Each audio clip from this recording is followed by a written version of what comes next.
আজকে দোকান থেকে কিনে আনলাম উইঙ্কিজের স্মাইলস। এটা হচ্ছে ক্রোসন্ট, চকলেট ক্রোসন্ট। এতদিন ক্রোসন্ট মানেই ছোটোবেলা থেকে যেটা খেয়ে এসেছি বাউলি, এখন দেখছি উইঙ্কিজও নিজে ক্রোসন্ট বের করেছে। বাউলি তো চকলেট ছাড়াও স্ট্রবেরি, ভ্যানিলা, চকলেট আরও অনেক কিছু ফ্লেভারে আছে। আর এটা শুধু দেখলাম চকলেটই দোকানে পাওয়া যাচ্ছে। এবার এটা খেয়ে দেখবো কেমন হয়। দাম হচ্ছে 20 টাকা আর 48 গ্রামের আছে। এবার এটা খুলে দেখি এই উইঙ্কিজের ক্রোসন্টটা কেমন খেতে হয়। উইঙ্কিজের ক্রোসন্ট এই প্রথমবার দেখলাম, আগে কখনো দেখিনি। যেমন ক্রোসন্ট দেখতে হয়, এবার দেখি চকলেটটা কেমন, কতটা দেয়া আছে। বেশ অনেকটাই চকলেট আছে এর ভেতরে। তো খেয়ে দেখি।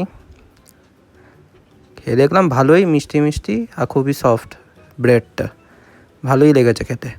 আপনারা কি কখনো উইঙ্কিজের ক্রোসন্ট খেয়েছেন কি না চকলেট, তাহলে কমেন্ট করে জানান। আর ভিডিওটি ভালো লাগলে লাইক, শেয়ার ও সাবস্ক্রাইব করবেন। ধন্যবাদ।